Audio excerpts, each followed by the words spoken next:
Right. Whilst we wait, well, let's begin the meeting.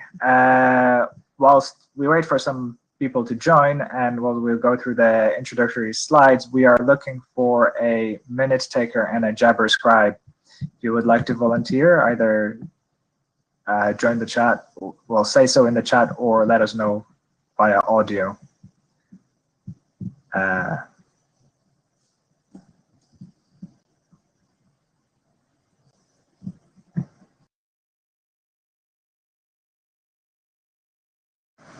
You're muted, Rod. The unmuting took several seconds. Otherwise, we may have to volunteer somebody. Yeah. So whilst people are thinking about volunteering, I'll go through the usual note well. Well, as seen on the screen. I'll give it a few seconds.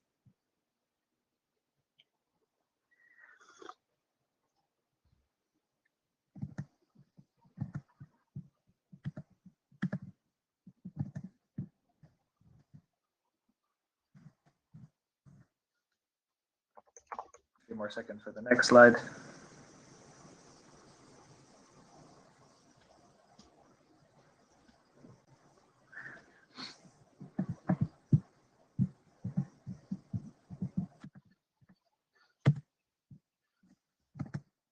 And the goals of the IRTF.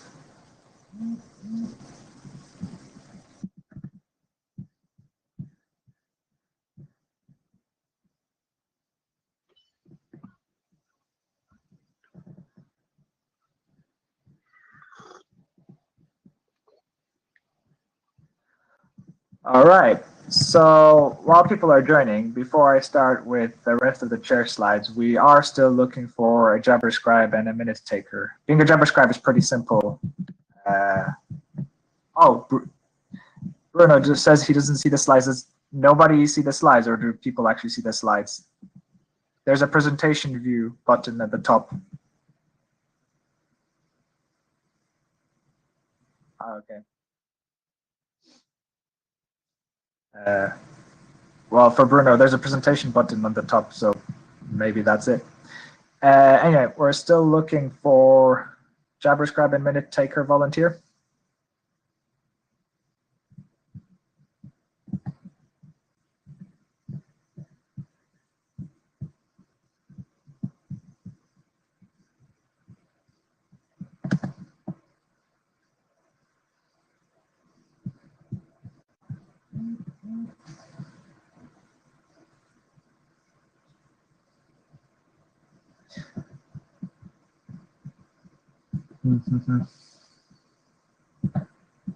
Right. Jabber scribe, this should be actually fairly straightforward in the online meeting, and minute taking should also hopefully not be too difficult, given that we're actually a fairly spaced out session.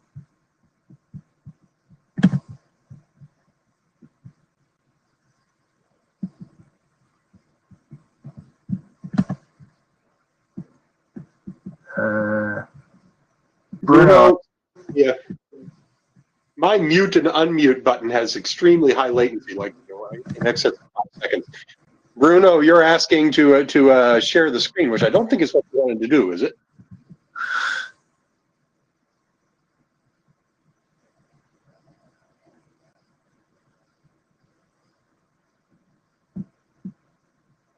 What you wanted to do at the top in the right, there's a series of icons. The leftmost of those is presentation view.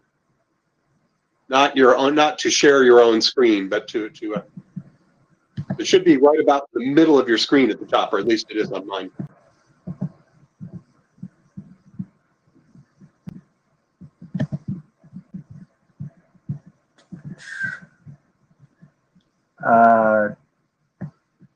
Nobody volunteering for minute taking? Shota can do it. Shota online.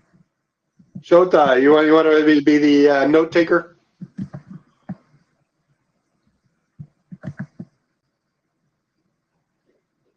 I see him online. I'm not sure if he's hearing us or not. Let's see.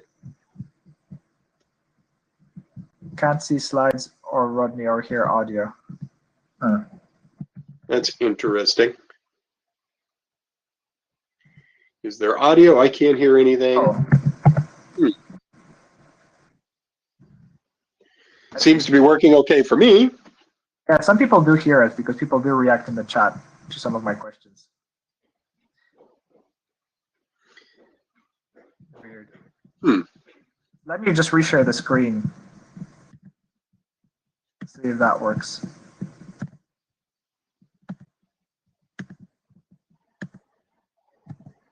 Are the slides visible now? And we're still looking for a minute taker. Oh, on this Shota. Shota still hasn't confirmed.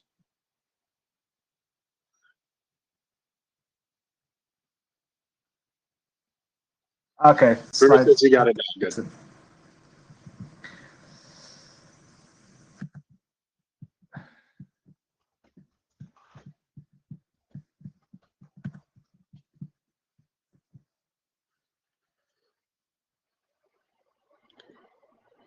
Bruno says he can do the meeting minutes. Great. Then we need. So we need a Thanks, JavaScript. Bruno. Yeah. Although JavaScript last time wasn't. Was somebody just needs to monitor the chat screen. Okay. Thanks, Bruno. So if somebody does actually want to monitor the chat screen and then let us know if we're missing something, that would be great. Otherwise, I'll just move on. So the agenda for today is to spend the first 10 minutes on things like slides do not work, people not hearing audio, and other online issues. Hopefully we've got most of that out of the way now. We'll then go for a talk about measurement device independent quantum key distribution by Josh Slater. It says 20 minutes, but it will actually be 30 minutes. It's a typo. Then Chonggang will talk about the use case draft, and I will talk about the principles draft, and then we'll have an open flow. What's the status of the RG? Shortly after the July meeting, we basically around the time of our July meeting, the Department of Energy in the USA announced the USA blueprint for their quantum internet. And with Colin's encouragement, Rod and I wrote a blog post to promote the QRG activities. The blog post is online, it's on the IETF blog. Links are in the slides. And yeah, it's still online. Well, it's still online, so feel free to share as well. And also, the fact that the USA has announced the blueprint for the quantum internet is quite exciting. It's clearly showing there's momentum in this field. So it's great to see that. Other than that, what's the current document status? The principles is basically almost ready for, was basically, I think, ready for last call, but we'll see today at the meeting. The use case draft is almost there as well. We'll be discussing some on that today. And there's 3 expired drafts, which are expired, but people do every now and then keep asking about them. And there is, they are of interest. It's just that they'll have to at some point be picked up again when somebody finds them interesting. Again.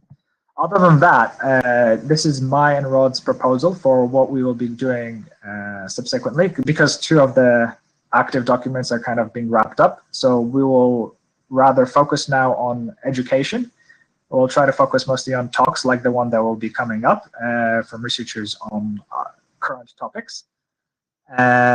We might shift to fewer IETF meetings in favor of more interims, which are just shorter and more about just getting up to speed with what's currently being worked on.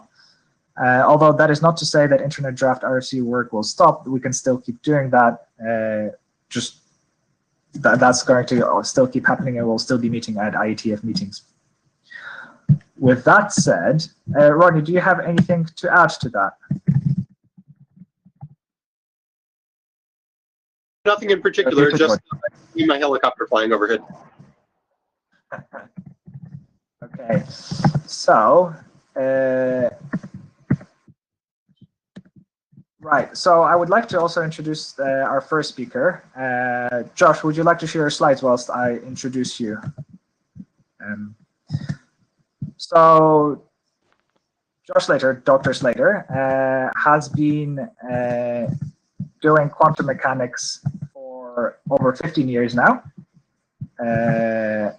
He started in the area of quantum computing as a quantum algorithm scientist for Canada's D-Wave systems in Vancouver, and then the Institute for Quantum Computing in Waterloo.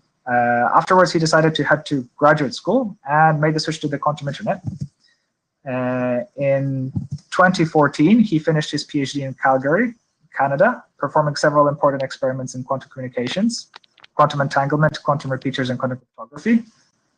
For example, the first field demonstrations of MDI-QKD, which he'll be talking about, Josh led the team of students that built Calgary's 3-node quantum crypto network. And after his PhD, he did a postdoc at the University of Vienna in Austria, where he worked on the interface of quantum sensing and quantum gravity.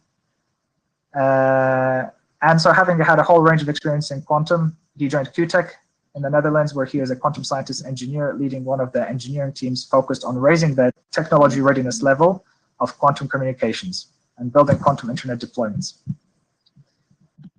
Let me now grant his screen, and I will let Josh do the talking now. Great, thank you, Wojciech. Thank you for the introduction, and good morning, everyone. Yeah, my name is Joshua Slater. I'm at Qtech in the Netherlands, so it's about 6 a.m. In the morning right now.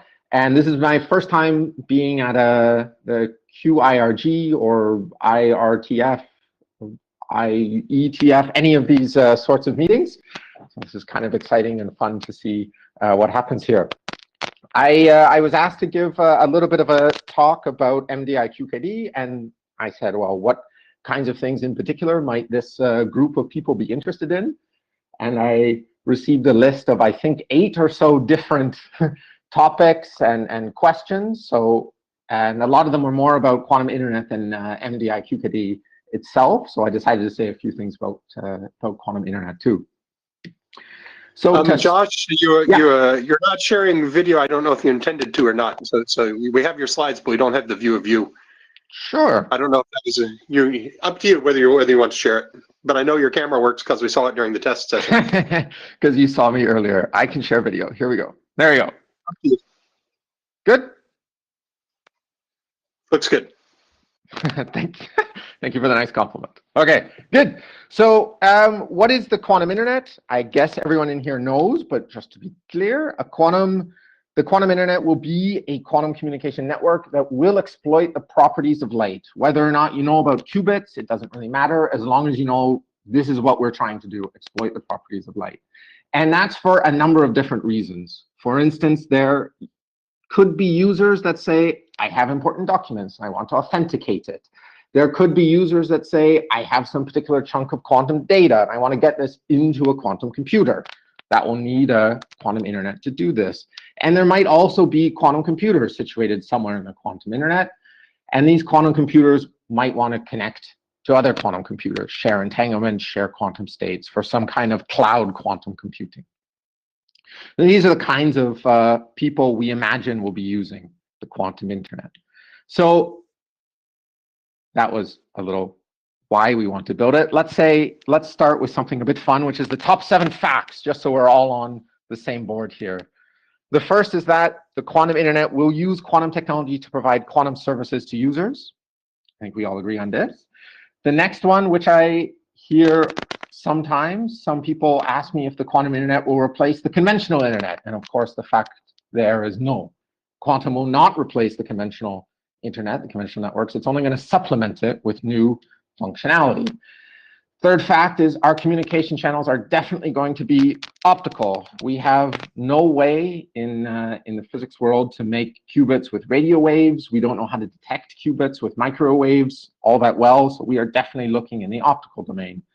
And we will definitely be using fiber optics. In particular, we need low loss, especially right now, low loss optics, fiber optics between locations, typically something like 30 dB, with no conventional active elements between them. We can make just about everything that's needed for the quantum internet into 19-inch rack compatible modules. We do this for a number of our modules. Others are doing this as well. We are going to need infrastructure locations, and those infrastructure locations will have to be responsible for the support and for the security, for instance, the energy, for instance, cooling. If we are talking about security, which we'll get into a little bit later, then they need to be responsible for things like access controls and logging. And then there are some questions there, some open questions still, like what kind of specialized technology or specialized support can we expect from these locations, like dry cryo cooling or compressed gases? If you have opinions on that, I think it would be great to know these. Feel free to drop that into the chat. They can drop things into the chat while I'm speaking, right? Okay, Yeah. Yeah, great. Also redundancy. We can build redundancy into the quantum network. I get asked this a lot.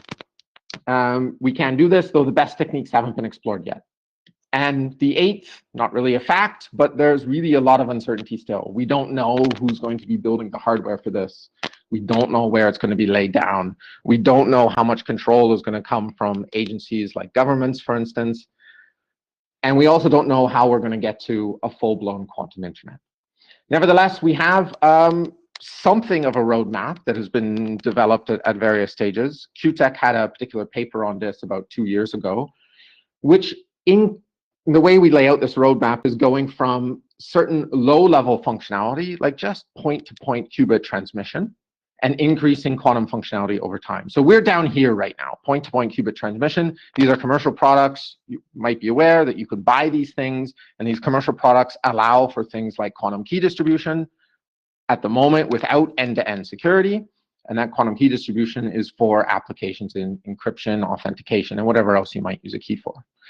What is slowly coming out now, ready for industrial development, is multi-point to multi-point qubit transmission. So that is for things where you have a larger network and you can do end-to-end security across this network, still up to some distance limitations, which I'll get to. Again, for encryption and authentication, but other applications like password verification, position verification, there's a few other things. Then we know we have to be developing things like quantum entanglement and quantum memory. There are early field trials coming out in many locations, in particular in the Netherlands in 2021. And eventually, as quantum computers start to connect to the quantum internet, so there's really a large increase in functionality that physicists, engineers need to provide before we get up to this stage. But once we get up to this stage, just as quantum computers start to arrive, we start to gain access to things like blind quantum computing in the cloud, which will be a big application. That's where you can do processing, quantum processing in particular, without the actual quantum computer knowing what it is you're trying to process. All right, but there's a bit of a gap here, as you can see, which means we're kind of ready to roll out these things, but it's going to be some time before we hit up to more general purpose quantum internet. And so what we imagine is going to be happening is there's going to be two kind of distinct but similar types of quantum internets that are developed. The first one is quantum key distribution networks, which has end-to-end distribution of conventional crypto keys via quantum key distribution. There is some limited distance, limited quantum distance, and thus we need trusted nodes to forward information along. But we can largely do this with today's technology. And then later, and how much later is definitely an open question right now, there's going to be this second, the quantum information network with end-to-end distribution of entanglement for things like conventional crypto keys, but also running these algorithms on quantum computers. When we get there, when we have quantum repeaters, we'll be at unlimited distance, but right now we're still at very early field trials. Yeah? Quantum networks are emerging worldwide. To what extent this is everyone is aware of this, I don't know. As I said, there are commercial boxes available from companies in Switzerland, South Korea, China, and the UK. You can buy these things. they generally work up to 100 kilometers maximum, and thus they need, again, these trusted nodes. China has launched their QKD trusted satellite. It also distributes entanglement at very low rates. And they've been building this 2,000 kilometer network using multi-hop trusted nodes. That's going from Shanghai down here up to Beijing. It looks like a very nice long line, but it's actually composed of many individual trusted node hops along the way. Yeah. There are companies in the United States like Quantum Exchange also building 20 mile, I always want to say kilometers there, 20 mile long links between New York and New Jersey. And in Europe, we have organizations like the Quantum Internet Alliance or QIA.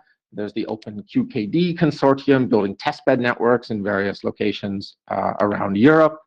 And also in Europe, there's the Quantum Communication Infrastructure Initiative, or sometimes referred to as EuroQCI. A lot of people involved there. So people are building. I heard Wojciech talk about how there's a use case document. So I guess people are aware of the kind of applications that we're talking about, usually along the lines of secure data connection between two buildings. At QTech, this is our plans for the next about 3 years, the little quantum internet that we're going to be laying down. We're right now working on the Delft to The Hague link, with some of the hardware should be rolling out onto this link later this month or in December. And just to say, so QTech itself is a mission-driven institute, and our mission is to develop scalable prototypes of quantum internet with local quantum processors enable quantum communication. So we're more than just a research institute, and that's why we are specifically tasked with building setups like this. It's always nice to say something about your home institute. This is actually the campus of TU Delft. This was our very first, let's say, quantum internet deployment, where we had one user or node over here in the QTech buildings, and one user node, I think this is about 800 meters away, if I remember correctly, down in another building, and a central node provider over here in engineering. This was used for the first time ever demonstrating entanglement in an irrefutably proven way, no loopholes or anything like this. You can read about this in the 2015 paper. Yeah. And this is what we're working on right now. So that's the Hague to Delft link. We're going to have a central provider over here in another town. It's called Rijswijk. This is done in conjunction with KPN. Like I said, we should be deploying hardware in 2020. Just to give you an idea, this is what the hardware that's going into the end nodes here in Delft and in The Hague look like. They are 19-inch rack-mounted boxes all made by QTech, and inside is a combination of our own off-the-shelf optics and our own custom electronics and software. And then later in 2020, probably near the end of 2021, later in 2021, these end nodes are going to be upgraded to some quantum repeater prototypes. Yeah? Good. So I told you a little bit about QTech. I was then asked about MDI QKD in particular. So I want to spend a little bit of time in saying just some general things about quantum key distribution boxes, what they look like and what they do, before I tell you about MDI QKD and hopefully convince you that it's a good protocol to consider. And then if there's still time, I say a little bit about quantum key distribution networks. What might they look like? What might they do? So QKD in a nutshell. QKD, it will involve, say, something like transmitting devices and receiving devices to transmit and receive optical qubits over standard fiber. This is going to happen. These qubits will be detected immediately at some kind of receiving station to create quantum data, and this quantum data can be processed, post-processed into cryptographic keys. And the key thing is that any eavesdropping on the qubits or on the signals on that optical fiber network the qubits travel over will be detectable by the QKD devices. And then this QKD can be used by things like classical symmetric encryptors and decryptors for secure data communication. Can also be used in other things like authenticating documents or authenticating messages in general. Yeah. But what's in the box? So there's more than just sending qubits, of course. All our boxes will have a qubit channel. Yeah? So boxes that send out qubits into the network to be received.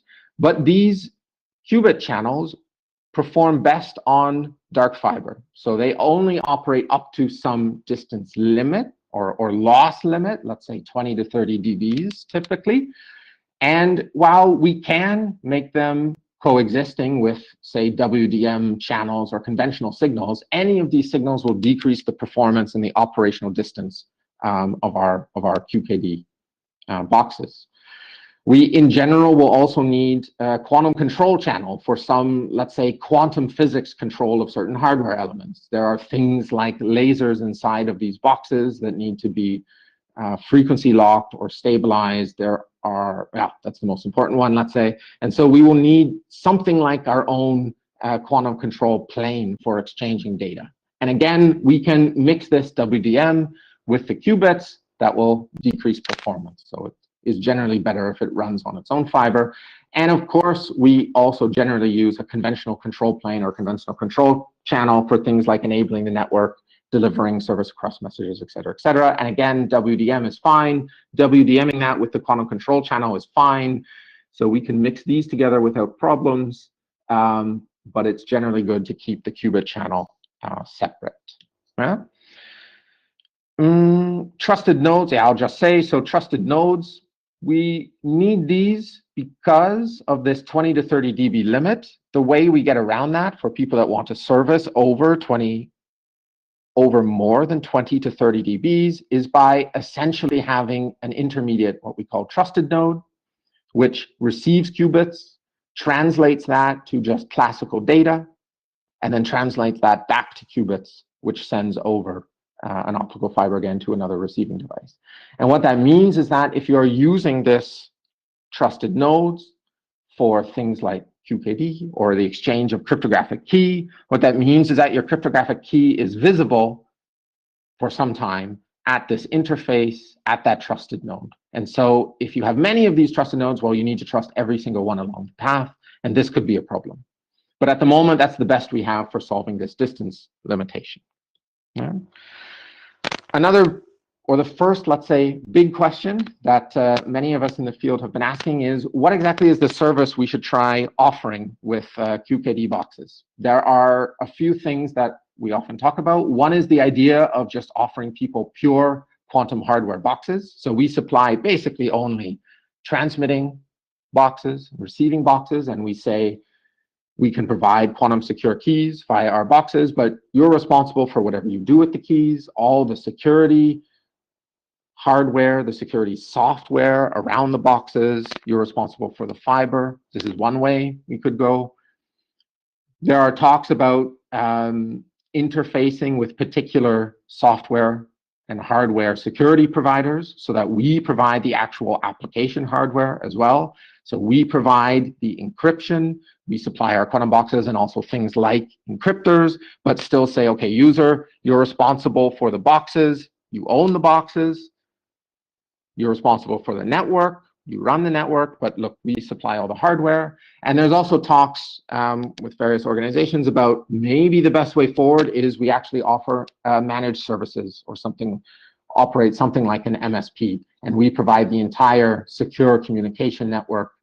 We supply the fiber, the physical network, and we simply connect to users who request particular services of us. And then we accept their data and send it across our network. So this is an open question. If you have thoughts on that, also love to hear them. We have, aside for this, there's some other open questions that we generally have in the field as well, like what kind of quantum secret key rates will be expected of us. I know this depends very much on the use case and what services are requested, but at times even ballpark or order of magnitude estimates would be helpful for us going forward. We also generally don't know what quantum service, quality of service agreements should look like in the quantum domain. SLAs. We've had talks with organizations over what SLAs should look like for quantum in terms of things like priority, key lengths, availability. Security parameters comes up in quantum as well. What kind of certified security parameter we should have. And also, I think what's interesting is that all of this is likely to be pairwise defined. These are open questions. And then also generally, what security level? Are we aiming for business confidential, government confidential? government secret even. And this has important implications on how we as a community go forward with building the hardware. Because obviously, if we are aiming for government secret levels, that imposes a lot more constraints on the hardware, for instance, than say business confidential. Okay, good. So that's a bit about quantum key distribution boxes and a bit of the open questions that we have. Let me tell you now about MDI QKD. So there are lots of different protocols for QKD. You've probably heard of BB84, BBM92. There's many others, GG02, CAL, DPS, and there are many ways to compare them. Technological readiness level, typical key rates, maximum distance, the security proof, because they're not all fully proved, at least in terms of quantum security, whether or not they can be easily upgraded to quantum internet networks in the future, and how susceptible their hardware is to attacks, for instance. These are all things to consider. In general, most QKD protocols are point-to-point, which means if you have a lot of users, let's say in this case 4 users that want to communicate to each other, they need either dedicated point-to-point links, something like this. They all need sending hardware and receiving hardware, or they require something like a trusted node, or at least some node in the middle that can reroute signals around, something like this. There are a few protocols, and MDI QKD, that get around this issue. MDI QKD stands for Measurement Device Independent Quantum Key Distribution, and you'll see why we call it Measurement Device Independent in a little bit. But the idea behind it is that you have one central node, all your users connect to this. It is a way to go point to multipoint. It is a way, as we'll see in a second, to more easily upgrade to quantum information networks. And along with entanglement-based and BBM92, it also gets around a lot of the susceptibilities to attacks on hardware. They're just completely eliminated. Yeah. So MDI QKD, we generally say, we've been arguing this is a bit more practical because it's inherently networked into things like star networks. Users only need a fiber link to the central node. Any pair of users can then create secret key. So it's immediately point to multipoint with minimal fibers. Yeah? It's also more cost effective. So the users can be added anytime they want just by adding a single connection, which is good. And also, at least at QTech, we design all the hardware so that all the expensive hardware sits at the central node. So there is one major hardware investment to build a central node to kick off your network. But then there's only inexpensive stuff that lies around at all the users. So adding in more and more users is much, much less costly. And like I said, upgradable for the future. I'm going to get to that. But it's also more secure. And the reason for that is this central node is not a trusted node. The central node never has access to the key. It never has access to any sensitive information. And this is not just by hardware design. This is by design of the physical protocol itself. In fact, if the central node attempts in any way to gain access to the key, that will appear like any other eavesdropper sitting on the fiber, and the users will immediately know this, which means they don't, in principle, have to trust the central node. Yeah, the best that can be done, even if you give that central node over to an attacker, the best that can be done is denial of service attack. Okay? The endpoints themselves, they are only send-only units and not vulnerable to receiver attacks. And that is a very key thing because, so this is a particular table that comes from the ETSI white paper from 2018 on implementation security of quantum cryptography. So inside this ETSI white paper, they listed a large number of security issues against quantum cryptography systems, against QKD systems. Trojan horse attacks, multi-photon emission, et cetera, et cetera. The first, let's say, block of these, it's about the first 4 of these are against the senders.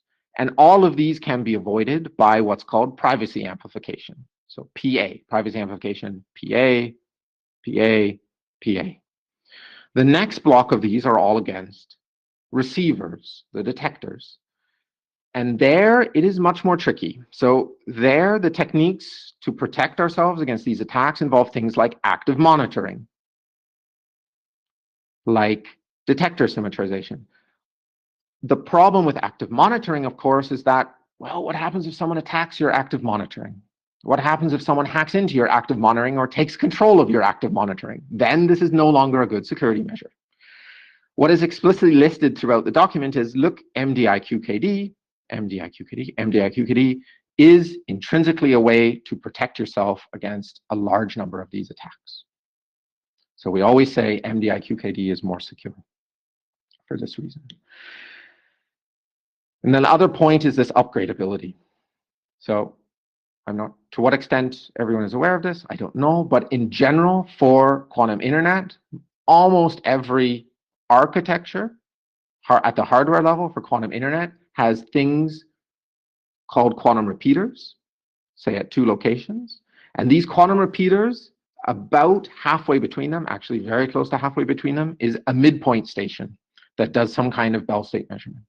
So this entire block is essentially what functions as your quantum repeater. You need 2 users or repeaters with quantum memories and your midpoint station. And the key thing is that this midpoint station is identical to what we use in MDI-QKD. This is intentional. Because QTech is looking long forwards into the future, we are designing our midpoint station, our central node for MDI-QKD, to be identical to the midpoint station needed for quantum repeaters. Which means that if you put, let's say you build exactly this setup here in a star with your central node or midpoint station, these users can be upgraded in the future just by adding in quantum memory and a little bit of extra control, hardware and software, can be upgraded to quantum repeaters. And that's exactly what we're going to be doing in the Dutch quantum network in 2021. After we build this section with MDI-QKD, we will be throwing in some quantum memories to upgrade it to quantum repeaters. Yeah. So what I also like to say and argue a lot is that it is important, especially given how much money is likely to be needed to build the quantum internet, it is important that we consider the longer end goal, that we want full quantum internet with entanglement distribution. And we consider how we build even QKD networks now such that we can easily upgrade them in the future to entanglement distribution quantum information networks.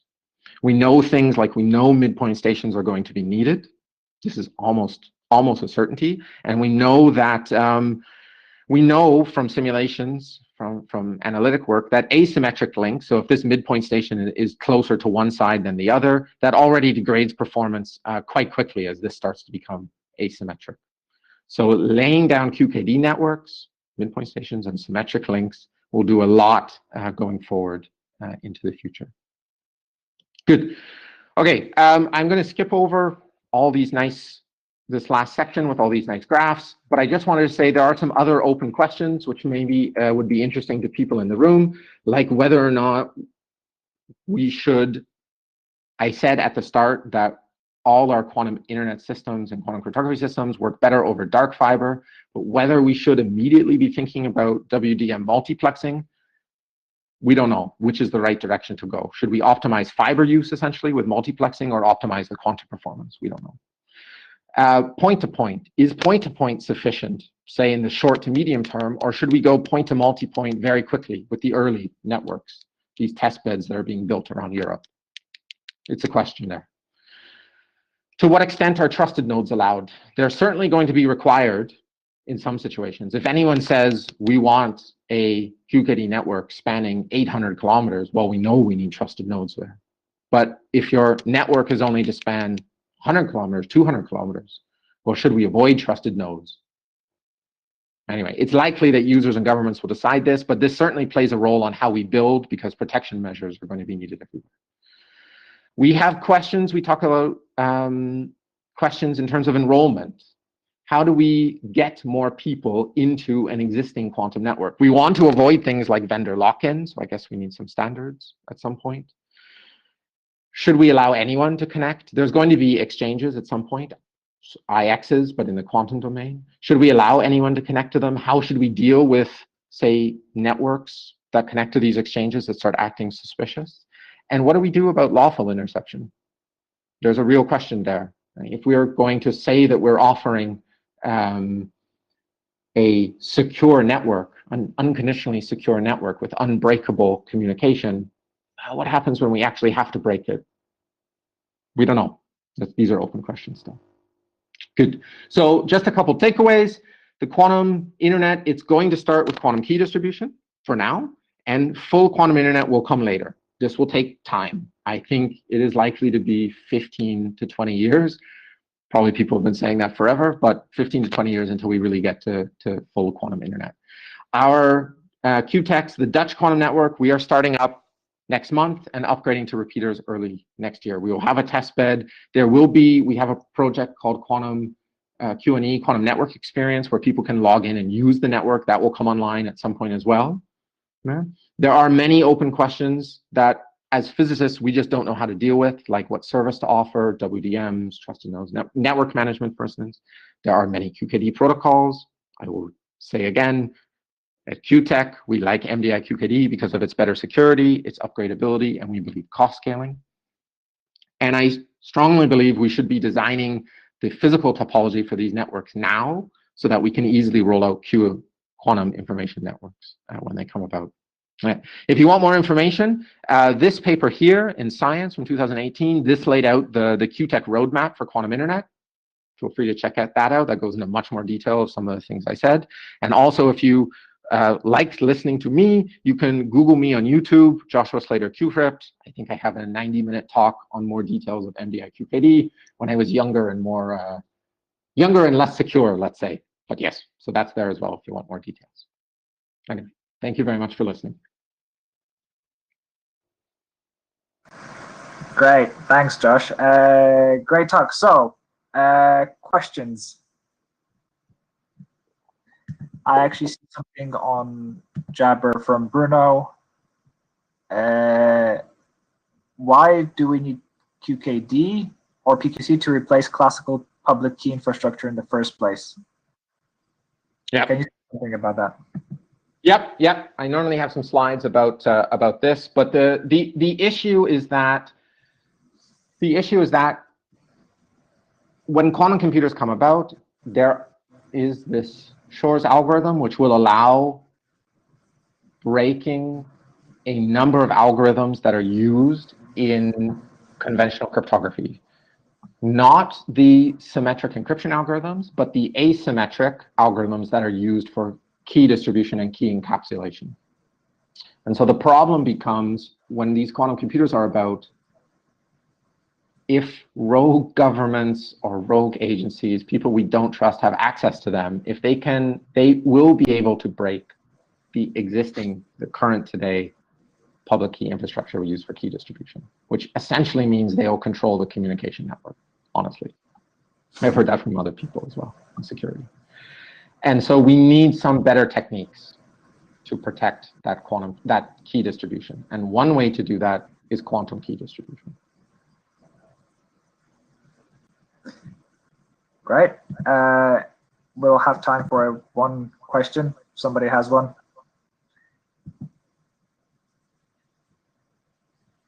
I always have questions if nobody else does. Go ahead, Rod. Actually, this is actually a fairly low-level, simple one. How long are the links you're actually installing? I gather that one of the links on your 4-node ring that you drew in the Netherlands is actually pretty long for the current technology. Yep. You're talking about going back to this one. Yeah. Yeah. So this link here. So okay. So we actually don't have the fibers yet for any of the links other than the first one. So the distance that this will be or the loss that this will be, we don't know at the moment. Okay. But at least this first link, Delft to The Hague, so this covers 20 dB. So it's, I mean, yeah, I say 20 dB because, of course, fiber that's in the ground is never a straight line. And of course, there are many connection points along the way that add in extra loss. So we at least know that this link is 20 dB. Yeah, our expectation is this one will also be 20 dB, and then these ones will more likely be longer, more loss. Yes, but we'll see. Thanks. Yep. Okay, great. So thanks, Josh. But whilst we switch over to the next site, which is Chonggang with his slides, if anybody has a question whilst we switch over, feel free to ask it. I'll stop your screen share, Josh.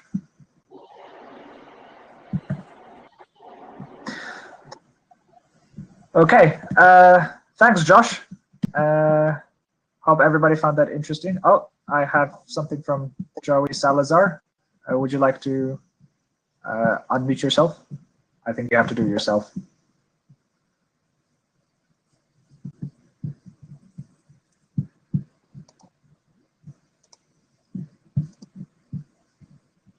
I can't hear you, Joey.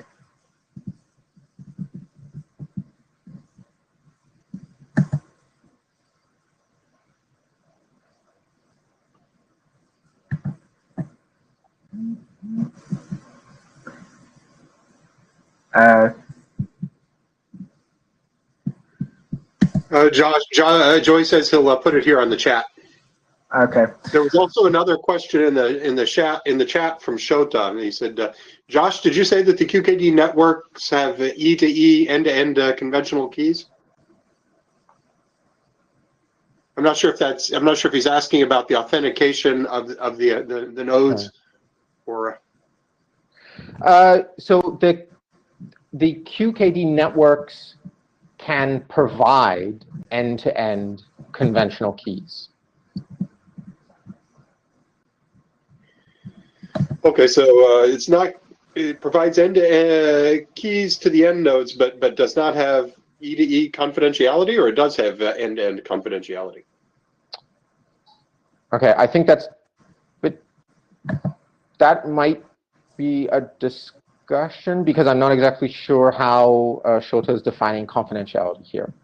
I mean, certainly there will be, it is known that it would be easy to see where the traffic is coming from at any given point, so you would know.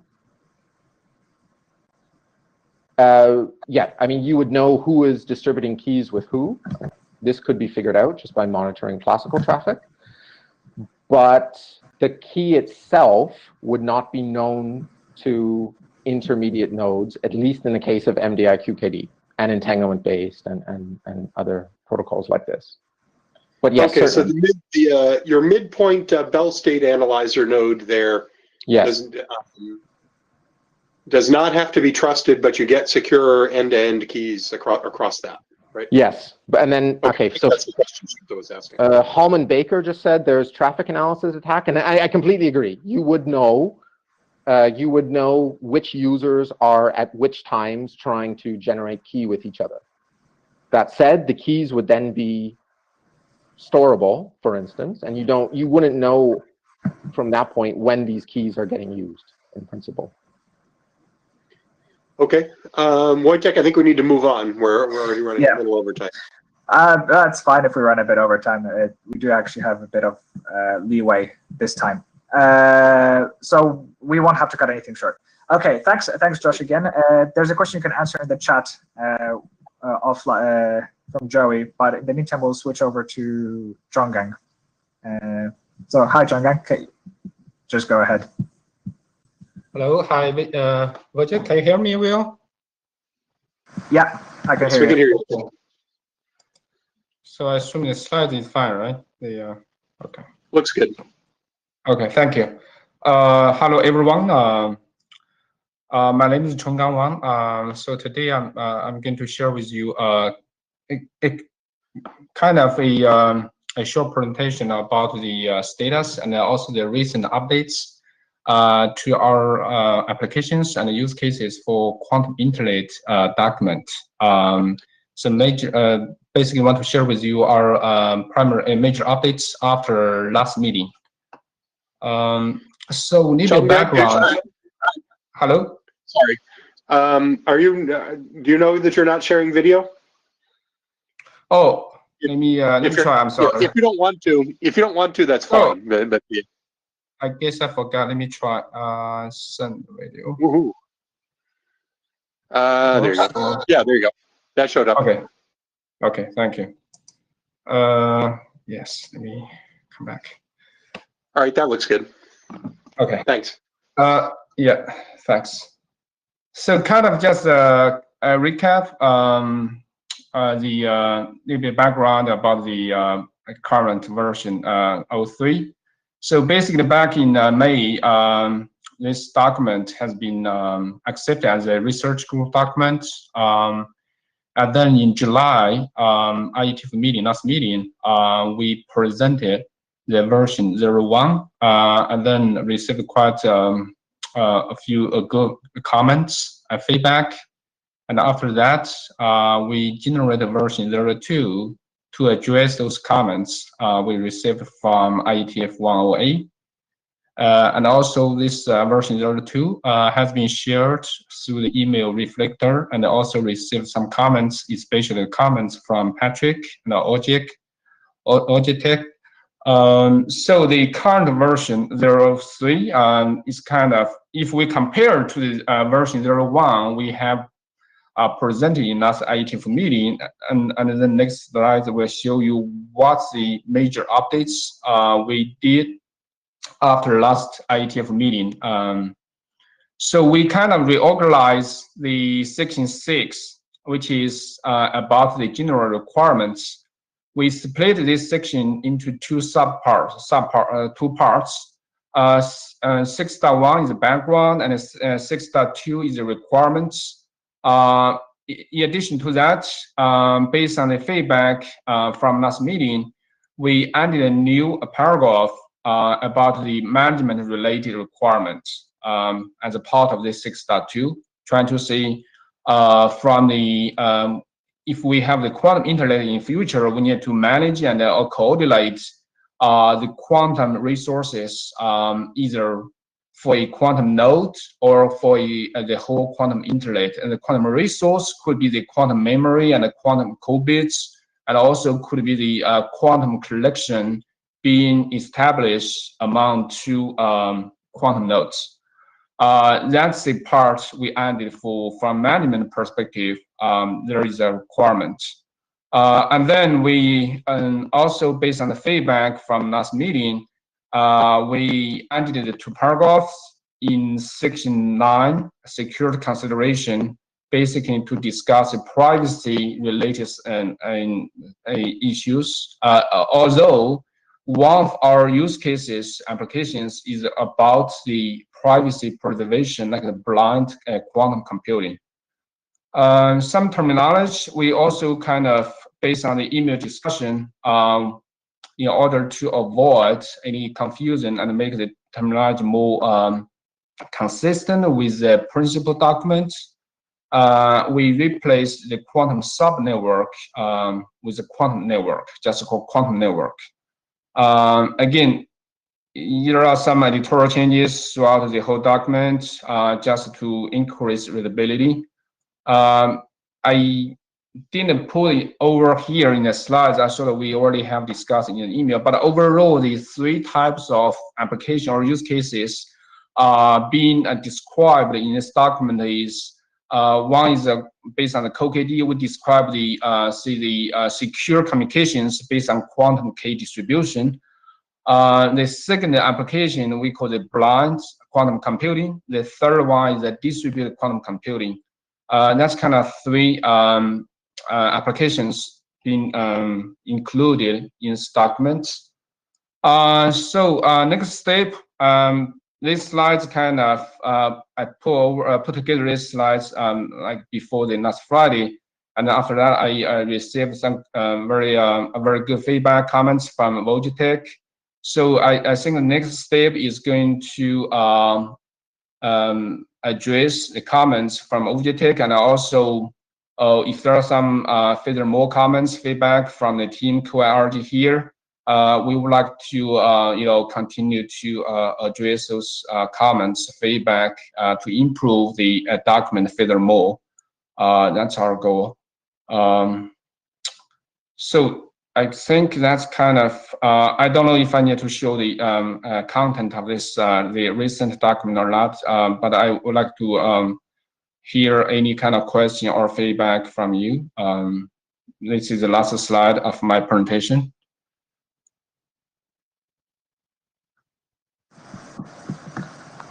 Great, thanks, Chonggang. Are there any questions from the floor first?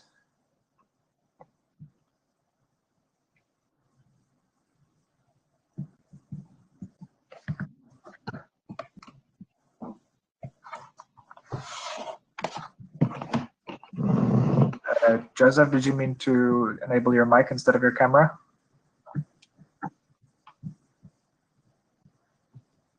Yeah, Joseph, here.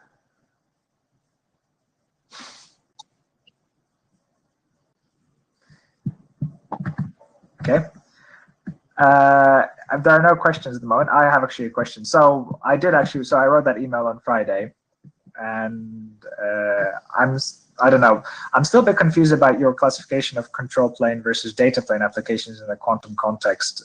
I find the distinction fairly clear when you draw your analogies in the classical context, but I'm not entirely clear what your definition of control plane is in the quantum context. Could you actually explain that a bit more, maybe?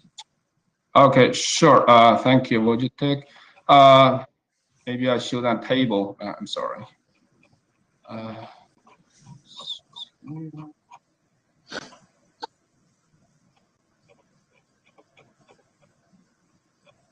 think it comes here. Yes. Can you see this table? Trying to Yes. explain. Okay, thank you. So here we're trying to do is use this. Of course, we have the text description. I saw this table, probably maybe easier for us to discuss. So here we have the 3 column here, like a classic internet examples in terms of control plane, data plane. And then in the middle, we call these standalone quantum network examples. Those could be when we say standalone quantum network, basically like the isolated just one quantum network. And then the 3rd column here, quantum internet. In future, if we have the the 4 quantum internet, what will be examples in terms of control plane and data plane applications? So let's look at the classic internet. That's very clear, I assume. We have the ICMP or DNAs. Those kind of application or protocol, they are used to enable the data plane application like a web browsing or email, whatever. So basically, control plane here is not for the end user. It's to facilitate the data transfer, data transmission among end users. And then a standalone quantum network example here. So we were trying to use the same not principle, same methodology, trying to say if we look at a single quantum network, what will be the operations look like? The control plane for classic internet. What would be the operations for the equivalent to data plane for classic internet?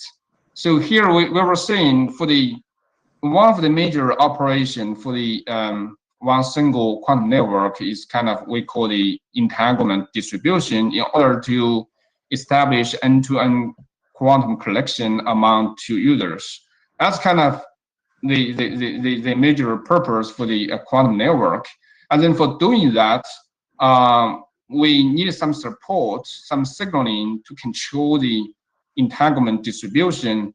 And then we put over here trying to say, oh, it's kind of similar to the SMP or DNAs, because the signaling here is not for themselves, it's for the quantum, for the entanglement distribution. So from this perspective, we thought it might be a valid example when we talk about the control plane, data plane.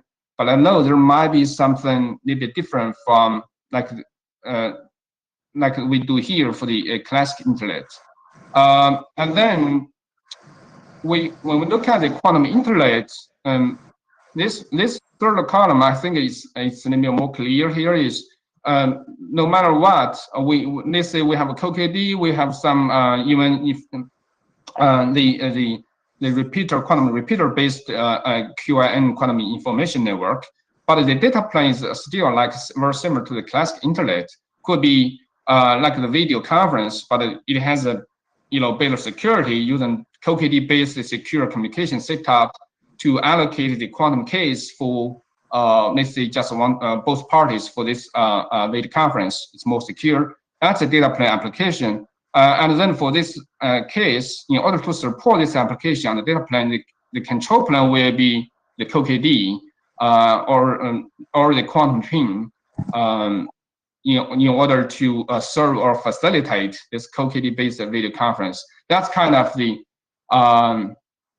what we were thinking about is control plane, data plane for different types of internet, classical or quantum. I don't know if that's clear or answer your question, Wojciech. Or yeah, it does. So basically, it's now that you've explained it, it's kind of really clear to me now. I was just really confused for some reason from the text. So maybe I'll just go reread the text and highlight which parts confused me. But actually, you do raise an interesting point here, which I don't think has occurred to me before. Maybe just me. Is that when you say quantum ping, I think you imply that some of the quantum traffic also counts as control plane. Is that correct? Yes. And also this quantum ping actually is contributed by the comment, I remember from Patrick or someone, basically trying to, I think it's a good comment, first of all. It's kind of used to test if a quantum collection has been established between a pair of quantum nodes. Right, yeah. Right. Yeah. Because the pin for the classical internet is trying to say, oh, if I can reach a IP address or not, I get to use the pin in this case. Yeah. Okay. Here, yeah. Okay, no, thanks. That's clear to me. Thanks for that. Are there any other questions from the floor?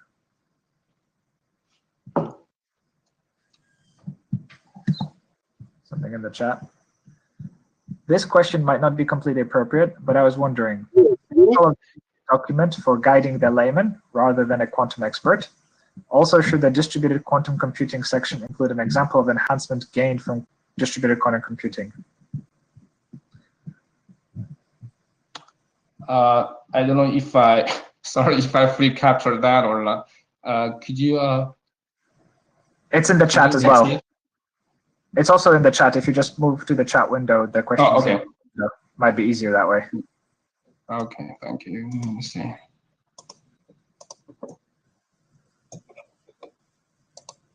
And yeah, scroll down.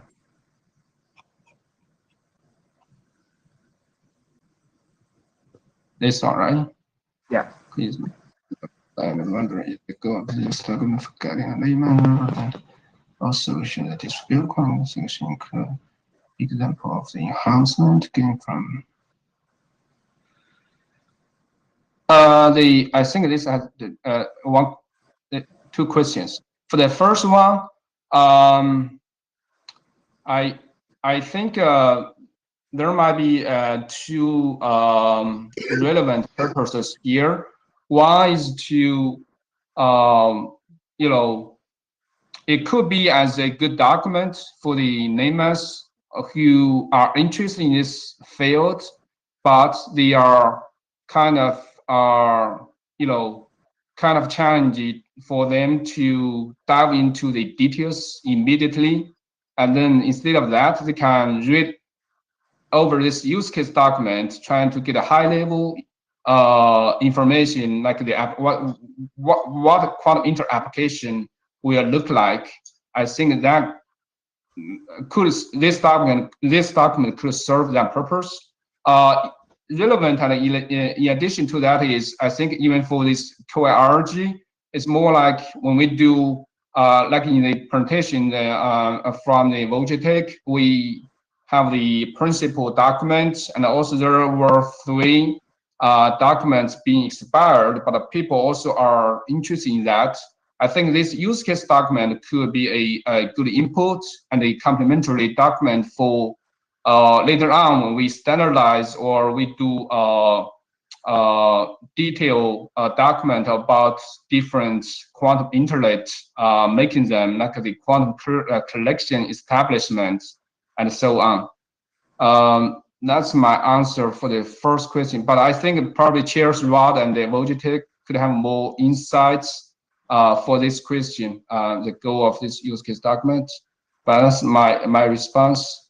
The second part, should a distributed quantum computing section include an example of enhancement gained from distributed quantum computing? I think second question, if I understood correctly, ask us to show some benefits or what we can get out of this if we use distributed quantum computing.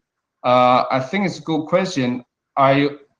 I think somewhere we put some benefits in the document to describe by using distributed quantum computing, which kind of new features could be enabled by it. But I will double check. And then anyway, we are going to have a next version 04. So I will double check and keep in mind this second part. Yeah. I don't know if I answered your question, Michelle, or not. I think I just have something to add to the last part. I think so. There are examples in your document. I think it kind of relates to the feedback I also wrote on the email on Friday. That actually, I think, with a bit more detail, it might be a bit clearer as well. Okay. Yeah, we'll do that. And also for the document, it's probably on its own, not for the layman, but in conjunction, as Chonggang said, in conjunction with the principles document. Then, yeah. I think it'll be good for the, should be good for the networking expert, not complete layman to networking. Mm-hmm. There's a question on the chat from Joey Salazar, if you scroll down a bit. Oh, also from Rodney, but I don't know, Rodney, did you have your question answered or? Not yet. Can you hear me? Okay. Yes, for the TCP, I think the sync packet, I personally would consider it as a control plane. But you know, TCP itself is a protocol. It's very hard to say it's a control plane protocol or a data plane protocol. I think at least that part compared to the segment or packet from the user, I think that from that perspective, I would like to say it's for the control purpose. Yeah. Okay, so in conjunction with that, I'm not sure why the third and fourth columns are actually separate. Why is there a standalone quantum network example and a quantum internet example? Why is the distinction of control plane versus data plane different for the two types of networks? So like these two columns, right? Yeah, we could merge them together. Here, the original idea here is trying to see if we have a standalone quantum network, it's not really starting to support large-scale quantum application yet. And then, what will be the major operations for this standalone quantum network? We thought that could help us to understand the full operations from a small-scale quantum network, and then we move to the large-scale quantum internet, which has full-blown features to support like CoKD-based or some other quantum feature-based applications. But if you think it's better to have just like classic internet and a quantum internet, we could merge the third column and the second column.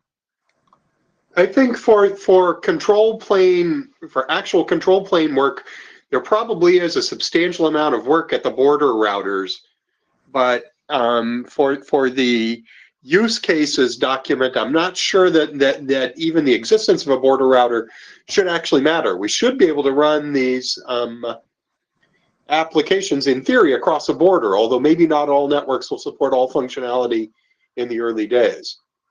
So I think it's more a matter of whether you cross a boundary that changes functionality as opposed to just an administrative border. Yes, I think that's valid.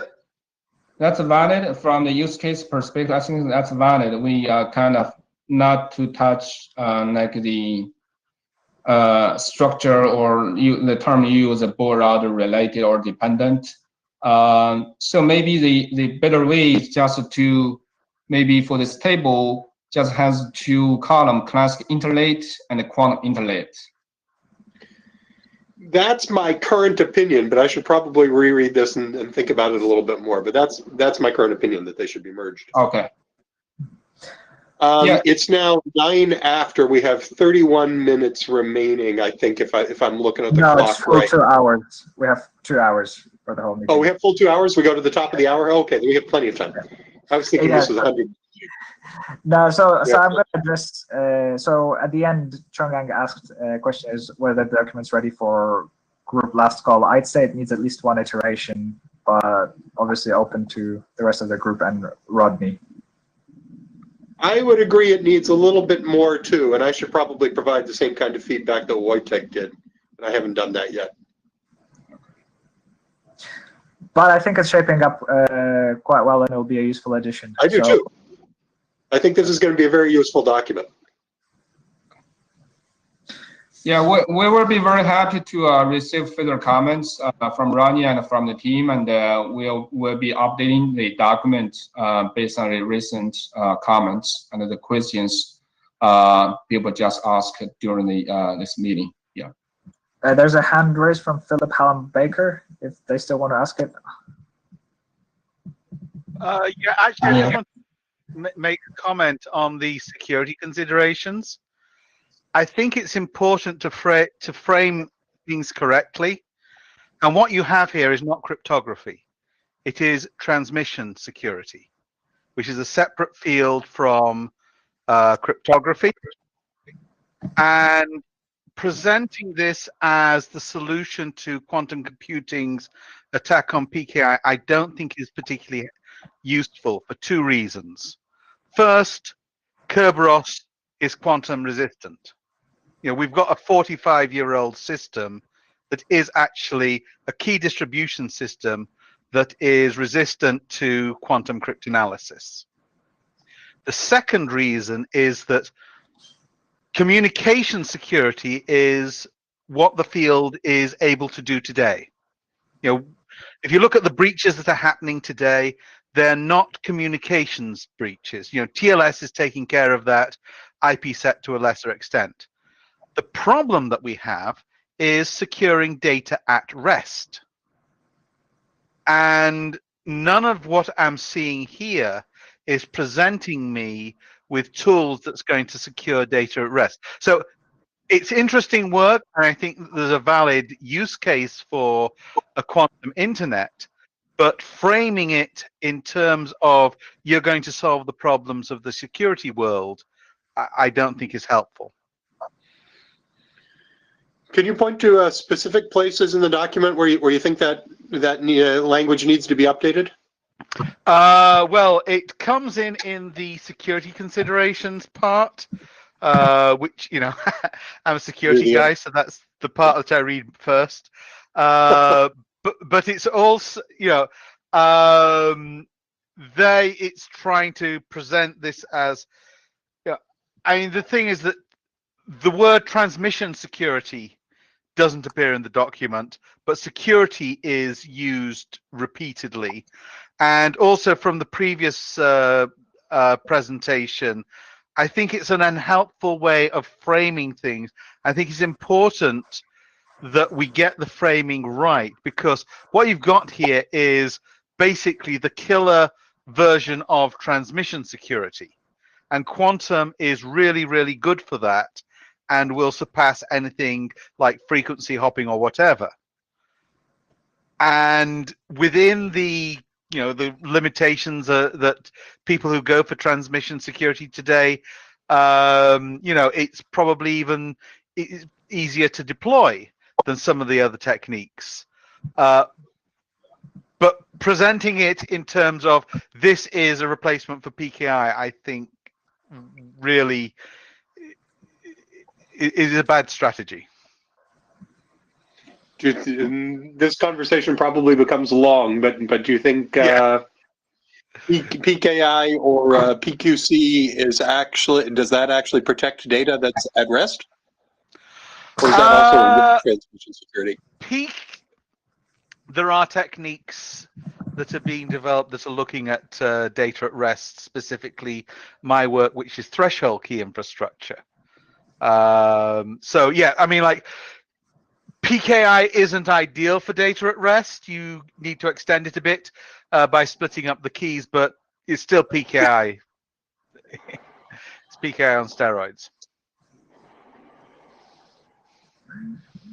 Sorry, what did you call yours? The not key Threshold fragmentation. key infrastructure. Threshold.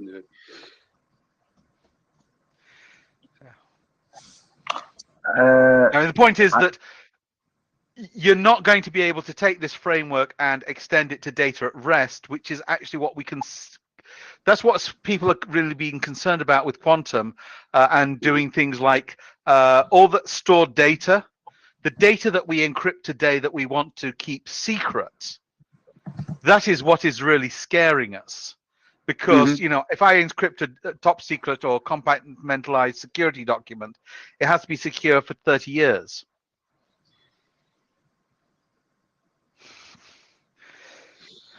I understand what you're saying. I'm not sure yet if I agree that the document actually needs updating. It does talk about secure communications setup. Well, it's a question of being clear about the types of security that you're providing. So you're providing transmission security. Yeah. Right. You're providing transmission security. You're providing confidentiality.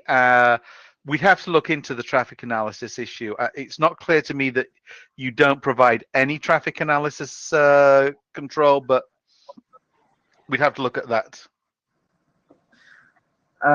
Thanks for those comments, Philip. Those would be very useful also on the mailing list so that others could process them in their own time. I will. I think that would be greatly valued as well. So if you can also write that on an email summarizing what the comments you made so that they could be acted upon, that would be very good. Okay, I'll do that. Thanks a lot. We'll have to move on now. So I'll hand over to Rodney to chair because I'm presenting next. All right. I think that the last or next to last agenda item other than open mic is Wojtek's architecture principles for a quantum internet talk. Wojtek, you want to go ahead and share your slides? Changgang, you can turn off your video if you want. You can leave it on if you want. Let's see. I think we put 20 minutes on the agenda for this, didn't we? Yeah. But we have about 40 minutes left in the session, so if it runs long, that's okay. Although we probably do want to reserve some time for an open mic at the end. This draft also should be pretty close to ready to go for at least the RG last call before it goes to IRSG. So we should be starting to look at things in the final level of detail, including wordsmithing and things like that, I think. Okay, Wojtek, I'm going to turn my camera off. When you see me pop my camera back up, that means you've been talking for about 18 minutes. Great, thanks. So we've been working on this document now for almost a year and a half now, I guess. So as a recap, the document I'm talking about is Architectural Principles of a Quantum Internet. Link below, it's on the data tracker, as usual. It's been worked on since IETF 104 in Prague back in 2019. And the key motivation of this document is to, basically, we have a charter point to create an architectural framework delineating network node roles and definitions to build a common vocabulary as the first step towards a quantum network architecture. And that was the motivation for which I first actually submitted the first draft.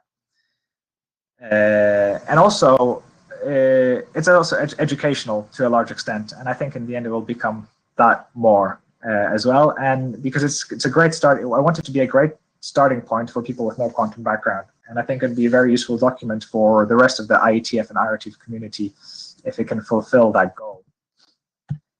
As FYI, the document is on GitHub. It's basically just as an update, just that's where all the changes are tracked, and I only update the data tracker before the meeting so that there's an official data tracker update. But I will generally just update GitHub in between. Except that if it's approaching near completion, that will be not happening as often. I wanted to actually do a bit of also, I guess, showing off like what I've seen. The document has actually been cited. Well, it's been cited primarily by people affiliated to the authors or the authors themselves, but I found 2 papers that are actually citing the internet draft that were not affiliated to any of the authors. So I found that actually quite interesting, given that this document was not written or presented at academic conferences to be cited. So it's actually also a good argument to actually expedite publishing it as an RFC, given that internet drafts are not a permanent record. And also just like from my own conversations with other people, I often actually share this document to networking people as a quick introduction, and they often like it. So, well, as I point out, it's obviously a biased sample, but I hope actually it does serve the same purpose for other people who have a much stronger networking background than they do have a quantum background. Anyway, to the actual core material, what are the changes since last meeting? I added a control plane and 2 data plane subsection to kind of explain our distinction between classical and quantum data plane, as well as what did we define as the control plane. But as was pointed out, and based on also on our previous conversation in this meeting, is it needs kind of alignment with the use case document so that we're all consistent on what's defined as the control plane and what are the data planes we're talking about. I added a note based on some feedback on the mailing list that passive optical elements are allowed, and that's actually quite important for going forward with the network architecture, because it kind of emphasizes the fact that we can switch entanglement over short distances without quantum repeaters, as long as we do not use active optical elements.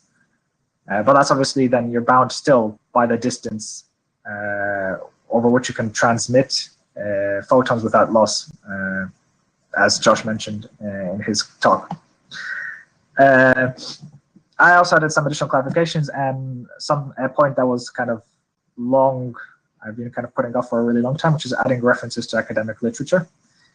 They're now all added. So hopefully the document is, apart from just a slight attempt to synchronize the use case draft with this in terms of control plane, it should be complete. So essentially, as a question, is the draft ready for our RG last call? And that's kind of it for me. Not much in terms of presenting. The rest is for questions and people trying to get any last clarifications before we move on with official steps for last call stuff. All right, I didn't have to wait until 18 minutes to pop my camera back up. Questions, comments, complaints, criticisms?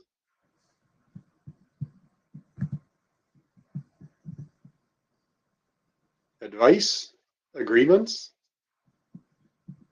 arguments?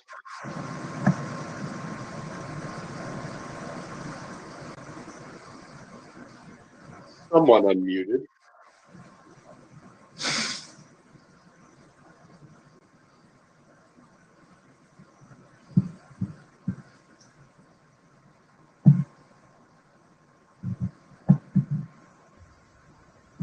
Anyone?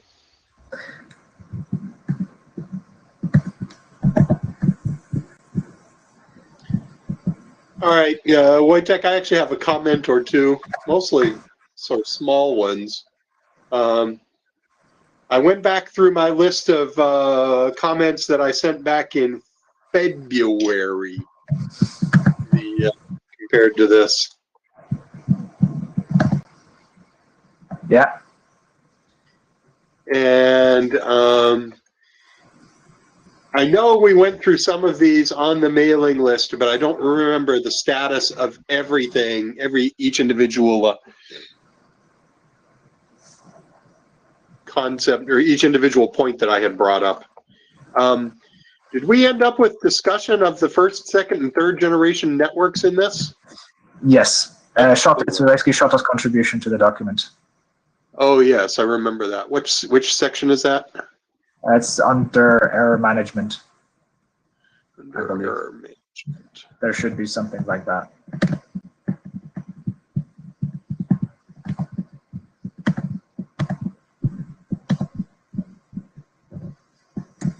Error management 4.4.3.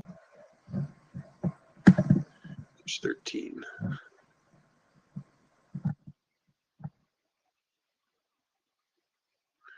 Quantum error correction. I'm trying to load it so I can also share the screen with others, but it's going very slow on my end. The couple of paragraphs that are here are fine, but it doesn't really. Well, yes, it does. Yeah. First generation, second generation, third generation. It's here. Error management schemes. Okay. Okay. The other specific one I had was actually kind of minor wordsmithing stuff. I didn't particularly like having tomorrow in the title of one of the subsections. You talked about support for tomorrow's applications. In 10 years or 20 years or 30 years, what counts as tomorrow? Kind of like tomorrow's vague. But yeah, that can be modified. There's a suggestion on the mailing list. Happy to change that.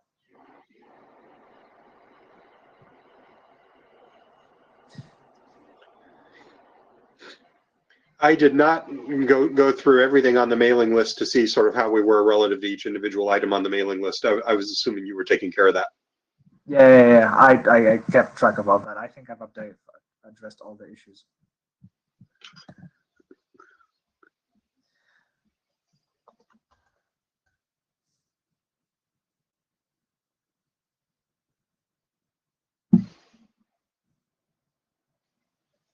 I guess in the absence of other comments, does that mean the group's positive about having lost call and moving forward with the RFC, barring some wordsmithing? And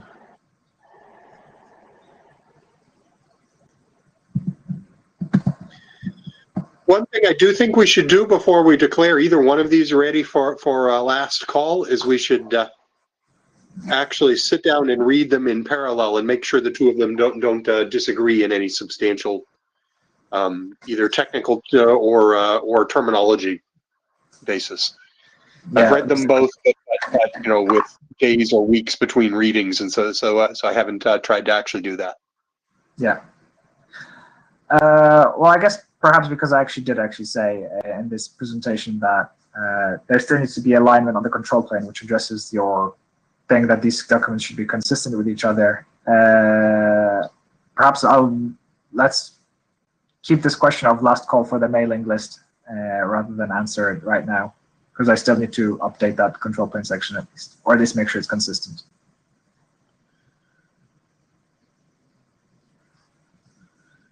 I do want to give it one final complete end-to-end read before I'm ready to sign off on it. Sure. But that's on me as both an author and as the chair.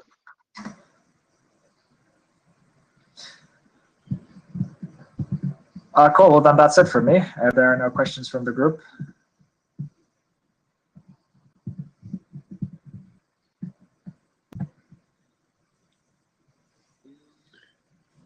Anyone else?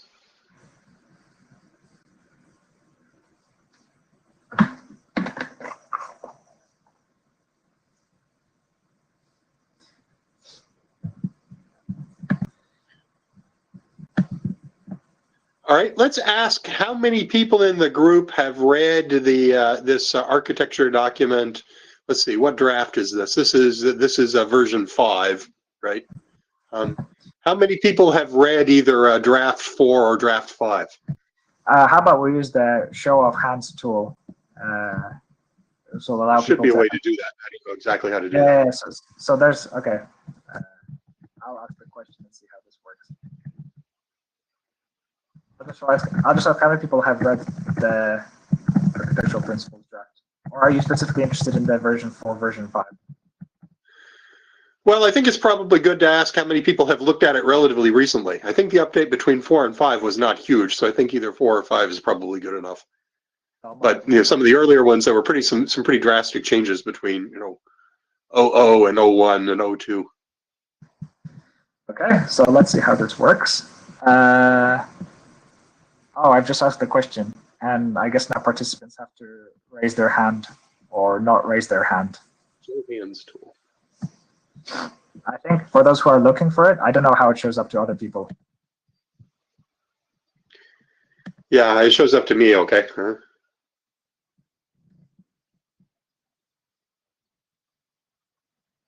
So I guess if we at least for at least half, or at least until its state converges, stabilizes. For those looking for it, I assume it's on the left show of hands. I don't know how it actually shows up for other people. Yeah, I think it showed up differently for me because I'm chair too, but it showed up on his participants chat, and then raise your hand was the leftmost in the panel with the participants and chat window. Directly below the raise your hand, join the queue button. Well, at least Looks like a people. dozen people have actually read it. That's actually pretty good, I think, recently.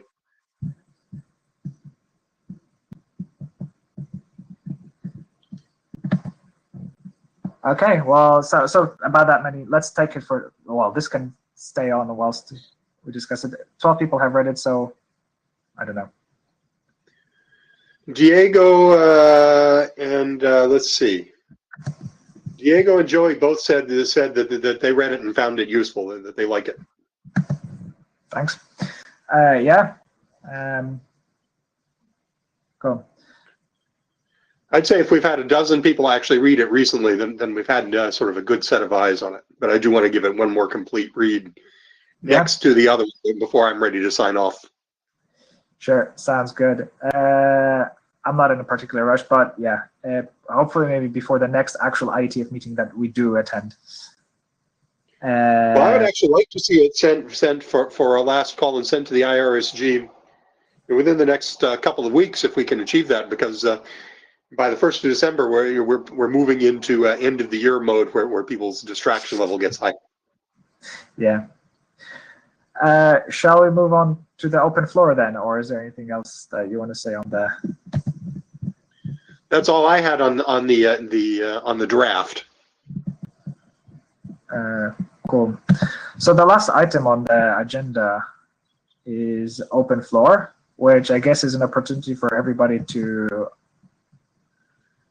ask any questions they have. Like, I think all questions about the quantum internet should be askable. Also, opinions on what the QRG should do next in light of. Wait, let me actually share my initial slide for the next steps that I proposed. Let's see. Josh is still here also, so if anybody has questions going back to the first presentation on MDI, we can also go back and talk about those. So if anybody has any suggestions of other than what's kind of currently on the screen of the next steps for the QRG, opinions, and also just any questions, they can be technical questions as well as to how does quantum stuff work, etc. Groups meant to be aimed for collaboration, and kind of education is part of the collaboration. So yeah, so open floor.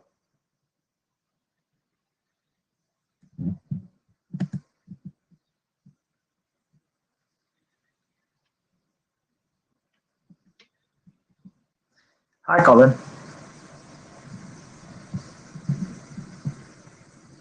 Hi, can you hear me? Yes, I can hear you. Good, good. So unfortunately, I missed the beginning, but I was wondering if prototyping and testing was one of the next steps. To try and validate some of the ideas in the drafts in experimental implementations.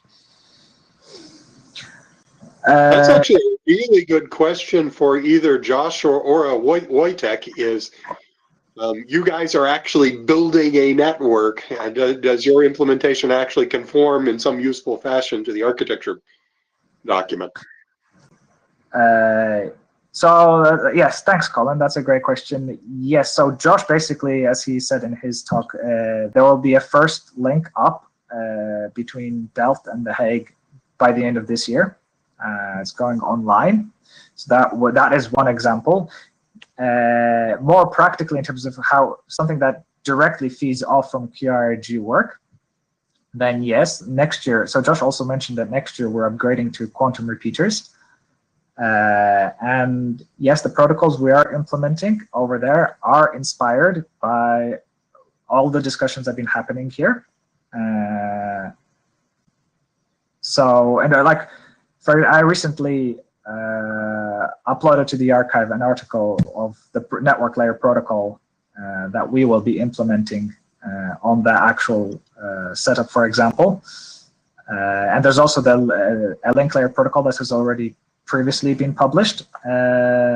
Essentially, all of especially the network layer work feeds off our discussions in the QRG, and we are going to be running actual tests and prototyping of that early next year, and we will be publishing that soon. And there, as Josh also mentioned, there will be QNE, Quantum Network Experience, which will be a web front end for people to actually run their own quantum distributed applications on top of an experimental network at some point next year, hopefully. So yes, that's a good point to raise. We'll keep people updated and posted about all of that. I'm posting a link in the chat to Wojtek's recent paper draft there. Yeah, it will be good to get some implementation results, experiment reports in the group as well. Yeah, we'll have some very soon. And Josh clearly knows enough to speak the networking lingo. So Josh is definitely a keeper. We want him around as much as we can get him. Thank you very much, Ronnie. That's nice to hear. Thank you.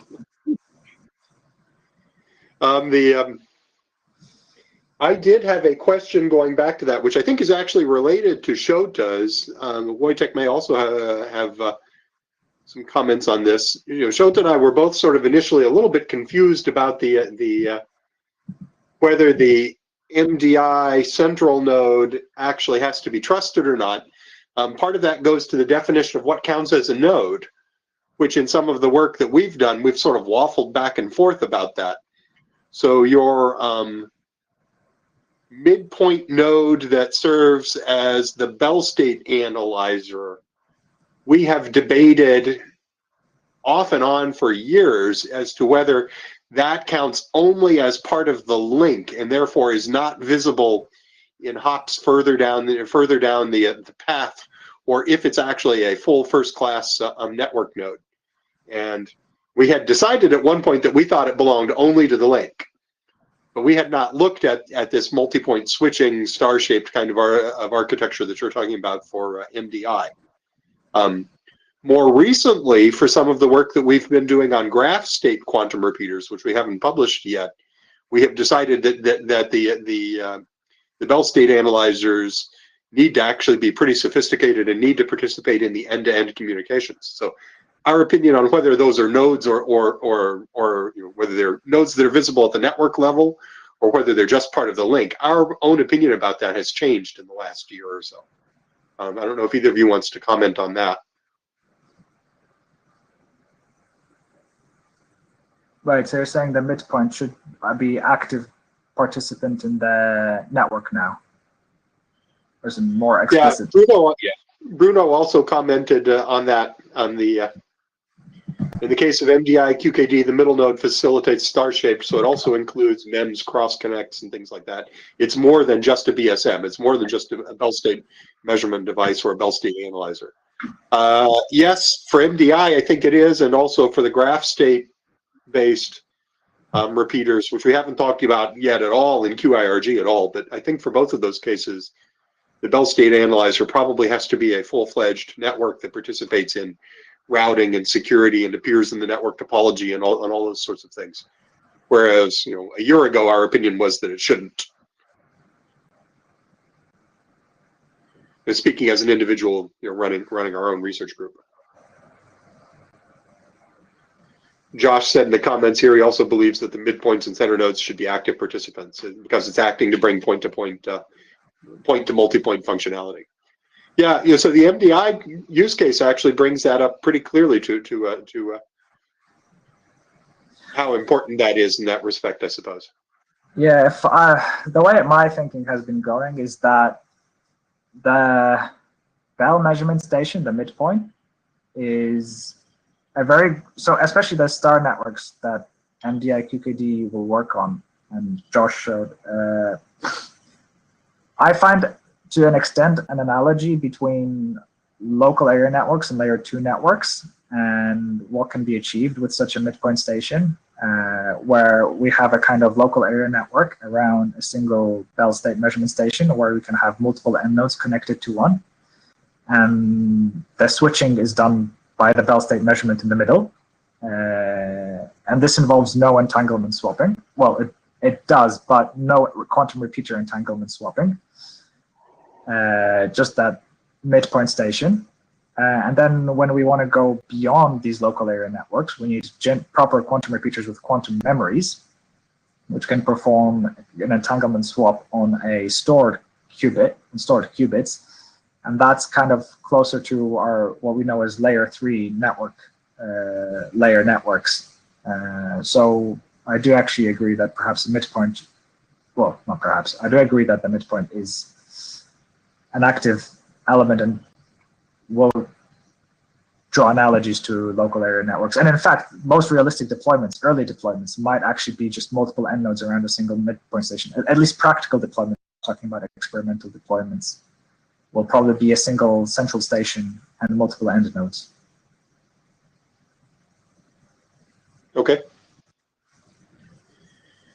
Other questions? Anybody have another topic they want to bring up?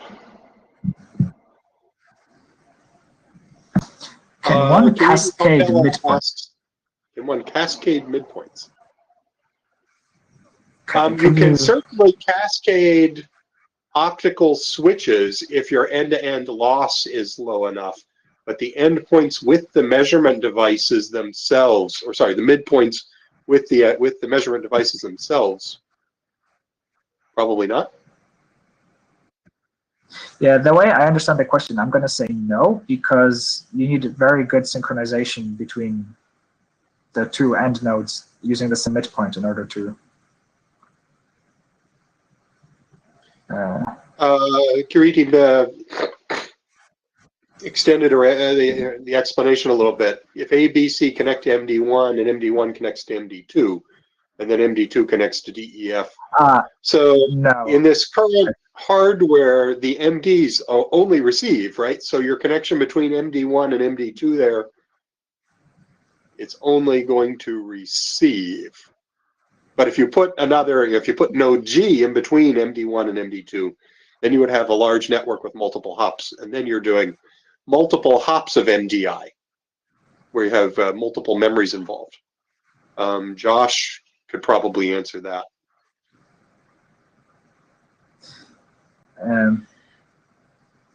But yeah, Bruno says, yeah.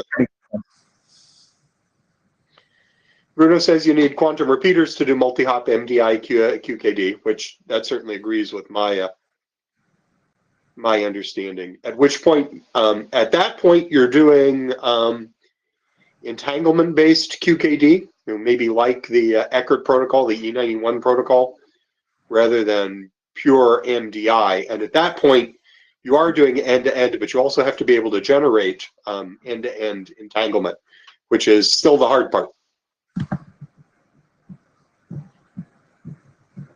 Josh, did you want to pop in voice-wise and talk about what you were just talking about there?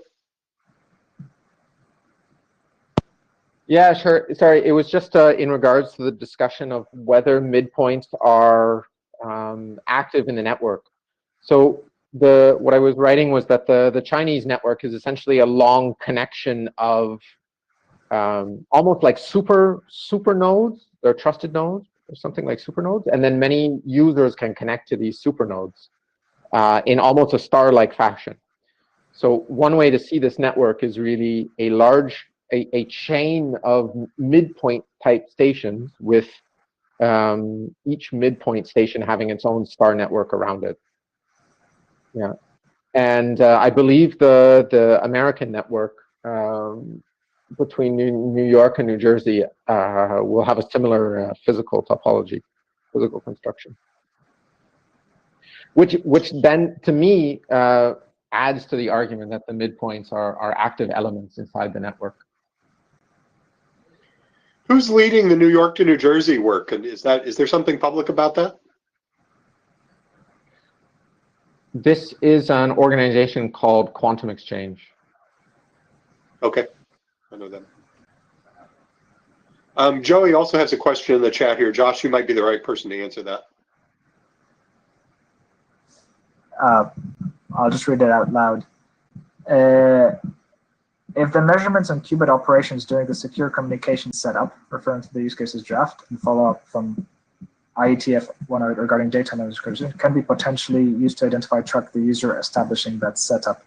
So basically, is the QKD connection setup anonymous?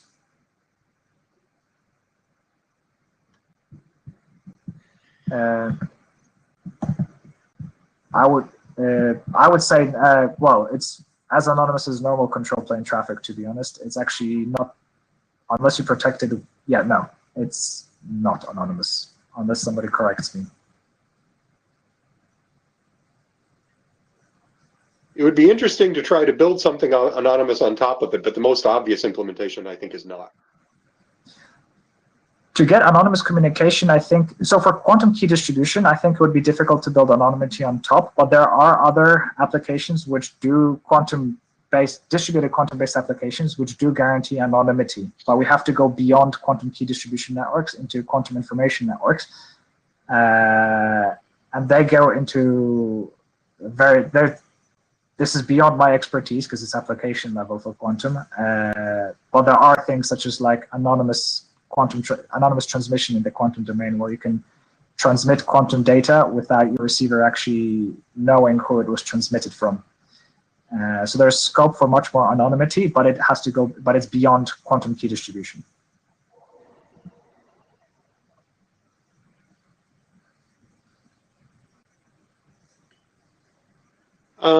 Before we get to the last couple of minutes here, let's see, is Colin still here?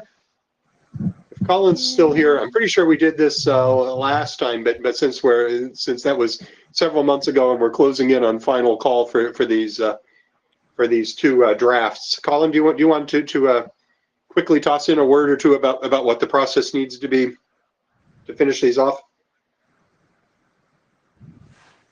Yeah, I mean, the process for finishing the drafts off is that the group and the chairs come to the conclusion that the work is done, and then you send it to myself. I think you can do this in the data tracker, and then I arrange for the IRSG to review it and give feedback. And most likely there will be some comments, and the draft gets revised as a result of that. There's a check that it doesn't conflict with any work in the IETF, which I think in this case is unlikely, and then it gets published as an RFC. Sounds good.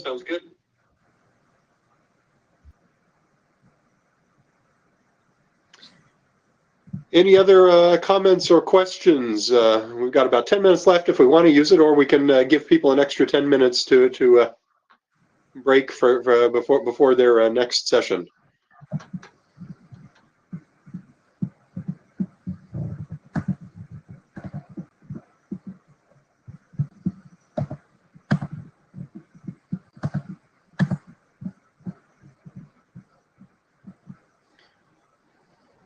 Bruno, we'll look forward to your notes.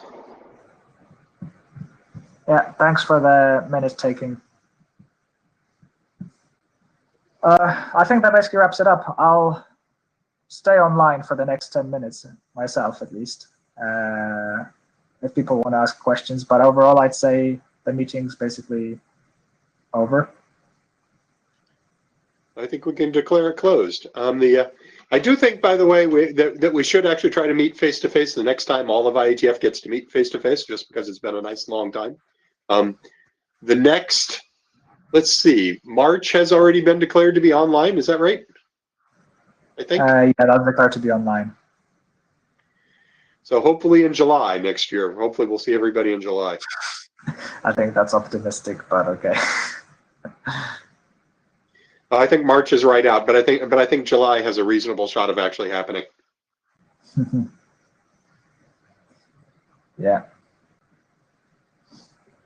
All right, thank you all, and we'll see you on the mailing list and hopefully in person sometime middle of next year. Yeah. Thanks, everybody.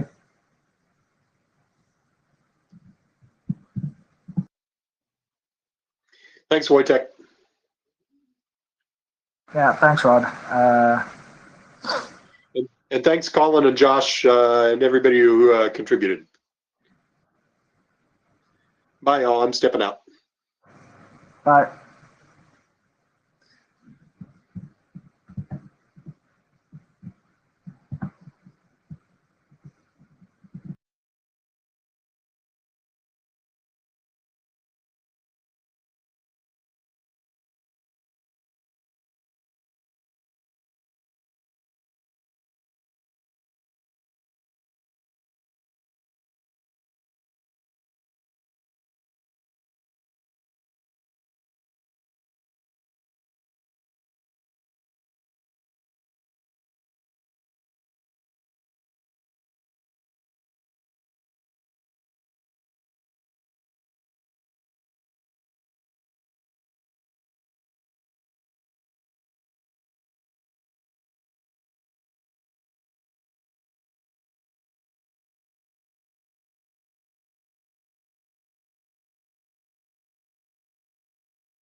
Can you hear me, Joshua?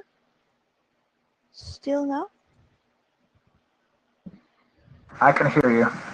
Now you can hear me. Okay. Thank you. Just wanted to check. No questions or anything. Just wanted to make sure that my mic was actually working. Okay. Thank you for staying. I'm actually using the space here for the chat a little bit. And Okay. okay.